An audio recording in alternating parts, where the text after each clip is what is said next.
Assalamualaikum warahmatullahi wabarakatuh. Kami dari kelompok 2 dengan judul Sejarah Masa Kelahiran dan Masa Sebelum Nabi Muhammad SAW diangkat menjadi Rasul akan memaparkan materi. Stay tune pada video kami, selamat menyaksikan. Tahukah kalian bahwa silsilah keluarga Nabi Muhammad SAW adalah salah satu yang paling mulia dan penuh makna dalam sejarah Islam? Garis keturunan beliau dapat ditelusuri hingga Adnan, sosok penting yang menjadi salah satu leluhur bangsa Arab. Pada video kali ini, kita akan membahas silsilah Nabi Muhammad SAW dari pihak ayah. Yang pertama, Nabi Muhammad bin Abdullah. Rasulullah SAW adalah penutup para nabi, dikenal dengan kejujuran dan akhlak yang mulia, serta menjadi rahmat bagi seluruh alam.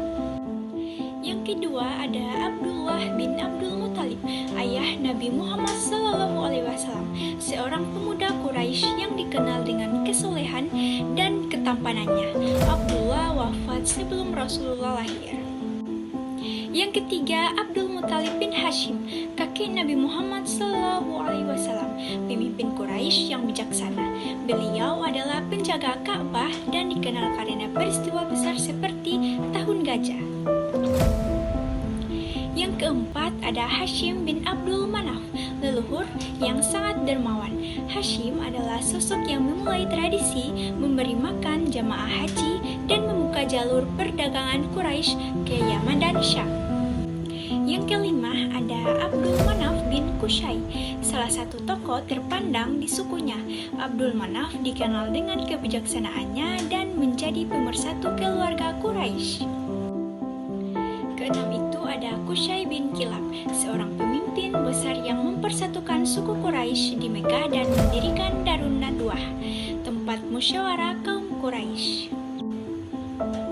Yang ketujuh itu ada Kilab bin Murrah, salah satu leluhur yang menjaga nilai-nilai luhur Arab dan menjadi teladan dalam komunitas Quraisy.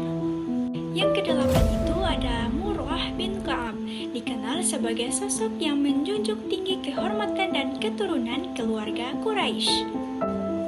Dan yang terakhir ada Ka'ab bin Luwai bin Ghalib, seorang tokoh penting dalam masyarakat Quraisy yang memulai tradisi mengingat Allah di hari Jumat. Selain memiliki garis keturunan yang mulia dari pihak ayah, Nabi Muhammad SAW juga berasal dari keluarga yang terhormat dari pihak ibu.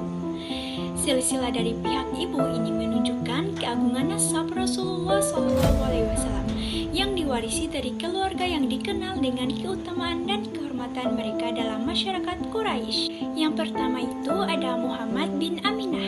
Nabi Muhammad SAW adalah putra dari Aminah, seorang wanita Quraisy yang dikenal dengan kesucian, kehormatan dan sifat mulianya. Aminah adalah ibu yang mengandung Nabi dengan penuh keimanan meskipun ditinggal oleh suaminya Abdullah sebelum kelahiran Nabi. Yang kedua itu ada Aminah binti Wahab. Aminah adalah putri Wahab, seorang pemimpin Bani Zuhrah, salah satu cabang terhormat dalam suku Quraisy. Beliau dikenal sebagai wanita pilihan yang Allah takdirkan menjadi ibu dari Rasulullah. Yang ketiga, Wahab bin Abdi Manaf. Wahab adalah seorang kepala keluarga terhormat dari suku Bani Zuhrah. Sosok dikenal dengan kejujuran dari sikap bijaksana.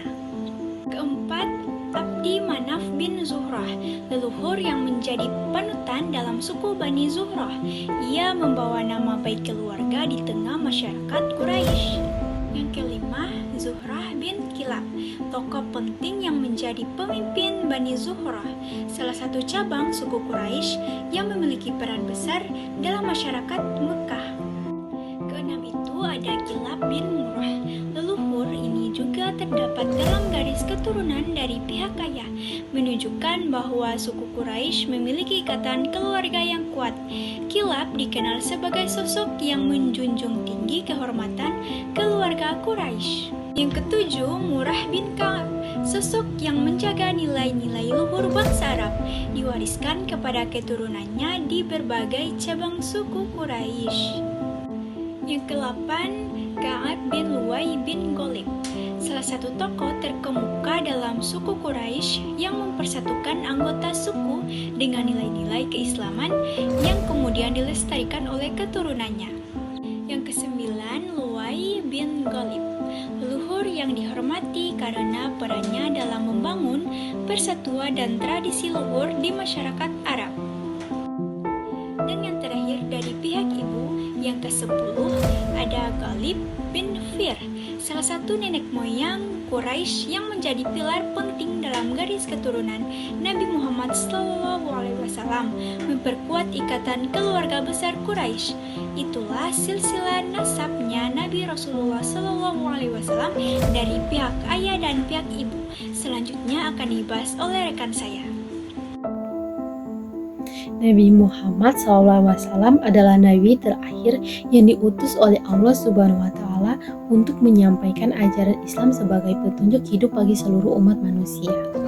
Nabi Muhammad SAW lahir pada tanggal 12 Rabiul Awal di tahun Gajah, yang kira-kira bertepatan dengan tahun 570 Masehi. Beliau dilahirkan di kota Mekah dan sejak kecil sudah menjadi anak yatim karena ayahnya yang bernama Abdullah meninggal dunia sebelum Nabi Muhammad lahir ke dunia, yaitu pada saat Nabi Muhammad berusia 2 bulan di kandungan. Setelah lahir, beliau diasuh oleh ibunya yang bernama Aminah. Namun, kebersamaan dengan ibunya hanya berlangsung singkat karena Aminah wafat saat Nabi Muhammad berusia 6 tahun. Setelah itu, Nabi Muhammad pun diasuh oleh kakeknya yang bernama Abdul Muthalib, yang memberikan kasih sayang dan perhatian kepada cucunya. Setelah kelahiran Nabi Muhammad SAW, terjadi sejumlah peristiwa yang luar biasa yang menggemparkan banyak orang pada masa itu. Yang pertama, cahaya terang yang memancar dari arah belai Aminah hingga menerangi istana-istana di Syam. Menurut Ibnu Katsir dalam tafsirnya, mengapa hanya negeri Syam yang diterangi cahaya? Karena hal tersebut merupakan isyarat bahwa kejayaan dan kekokohan agama Islam di negeri Syam.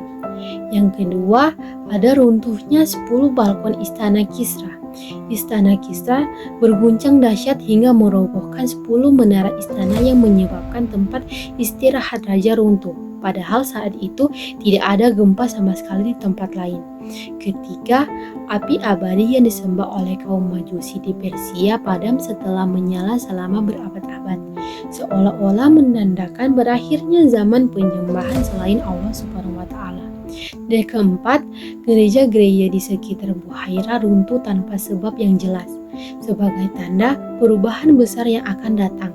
Dan yang kelima, berhala-berhala yang menjadi simbol penyembahan jahiliyah di Mekah juga roboh, memberikan pesan bahwa penyembahan kepada Allah yang Maha Esa akan menggantikan kepercayaan lama.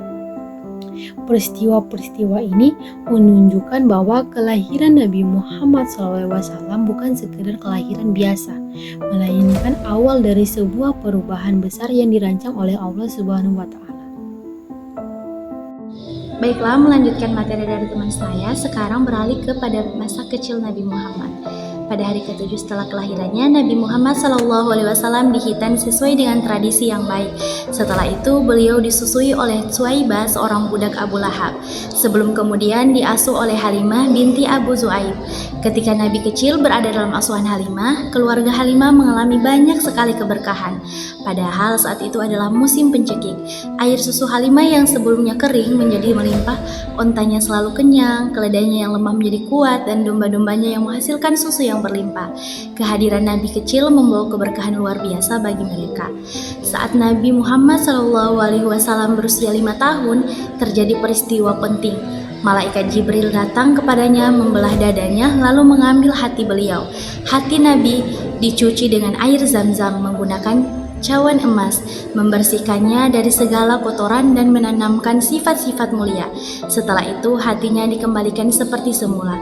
Peristiwa ini terjadi ketika Nabi sedang bermain dengan teman-temannya, yang kemudian berlari ketakutan mengira Nabi telah dibunuh. Begitulah masa kecil Nabi Muhammad SAW hingga usia 5 tahun, penuh dengan tanda-tanda keberkahan dan keistimewaan. Selanjutnya akan dilanjut oleh teman saya.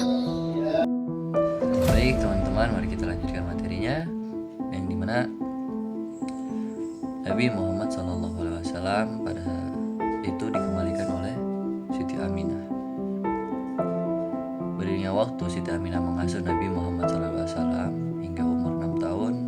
Nabi Muhammad SAW dikabarkan bahwa Siti Aminah ibundanya meninggal dunia di kota Al-Abwa. Nabi Muhammad SAW pun bersedih karena tidak percaya bahwa orang yang ia percayai justru akan meninggalkannya. Lanjut, Nabi Muhammad SAW itu kembali diasuh oleh kakeknya yang bernama Abdul Muthalib. Nah, dibawalah Nabi Muhammad SAW oleh kakeknya ke kota Mekah. Dari umur 6 tahun hingga 8 tahun diasuh oleh kakeknya yang bernama Abdul Muthalib. Ketika itu Nabi Muhammad pun diberi kabar kembali bahwa kakeknya Abdul Muthalib meninggal dunia. Ketika itu pun Nabi Muhammad SAW pun bersedih, tidak percaya bahwa orang yang kini ia percaya pada saat itu justru akan meninggalkannya. Nabi Muhammad pun bersedih karena ditinggalkan oleh kakeknya Abdul Muthalib. Maka Nabi Muhammad SAW diasuh oleh pamannya yang bernama Abu Thalib. Nabi Muhammad SAW ketika itu berumur 8 tahun hingga berumur 12 tahun diasuh oleh pamannya yang bernama Abu Thalib. Abu Thalib membawa Nabi Muhammad SAW berdagang ke kota Syam. Pada saat itu pun Nabi Muhammad SAW bertemu dengan seorang pendeta, yang dimana pendeta tersebut bilang kepada pamannya bahwa ada salah satu seorang yang ikut bersama rombonganmu, kelak dia akan memimpin seluruh alam. Dikisahkan pada saat itu Nabi Muhammad SAW bersama rombongan diundang oleh pendeta tersebut untuk beristirahat. Harap-harap bahwa seseorang itu, yang diartikan Nabi Muhammad SAW, itu ikut di perjamuan tersebut. Tapi Nabi Muhammad memilih untuk berteduh di sebuah pohon. Pohon itu bernama pohon Sahabi, tepatnya di kota Yordania. Ketika itu Nabi Muhammad SAW, pada satu riwayat Nabi Muhammad SAW bercerita dengan pohon tersebut, sehingga pohon Sahabi tersebut, baik cabang ataupun rantingnya, selalu bergerak ke sana kemari menutupi Nabi Muhammad SAW agar tidak terkena teriknya matahari. Pada saat itu pun Nabi Muhammad melihat kejadian tersebut, terkagum-kagum bahwa ternyata pohon ini bisa bergerak. Maka Nabi Muhammad SAW bilang kepada pohon tersebut, "Kamu adalah sahabatku." Ketika itu pun seluruh bebatuan dan pepohonan dikisahkan bahwa sujud kepada Nabi Muhammad SAW. Bahkan ada satu awan yang selalu menaungi Nabi Muhammad SAW baik kemanapun. Itulah kisah yang dimana Nabi Muhammad SAW diketahui kenabiannya justru bukan di kalangan umat muslim, bukan di kalangan orang yang percaya bahwa Allah itu adalah Tuhan, justru dari kalangan sebelah, yang dimana Rahib Buhairah sendiri yang mengetahui bahwa ciri-ciri kenabiannya Nabi Muhammad SAW itu diketahui oleh beliau. Dan yang perlu kita ketahui bahwa Nabi Muhammad SAW itu diketahui tanda-tanda kenabiannya. Yang pertama itu juga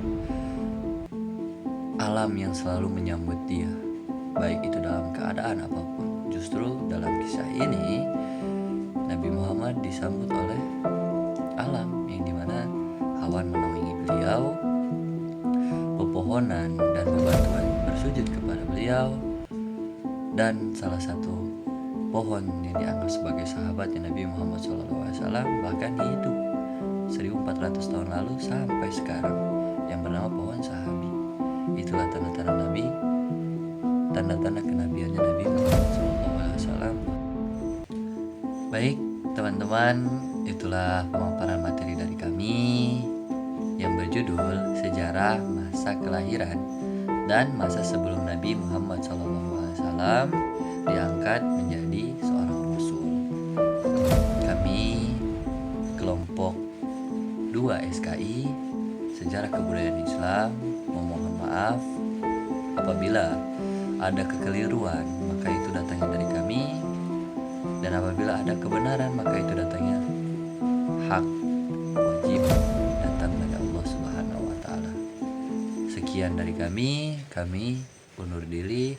Wallahu muwaffiq wa ila aqwamit thoriq. Wabillahi taufiq wal hidayah wa ridha wal inayah. Assalamualaikum warahmatullahi wabarakatuh. Salam Guru Peradaban.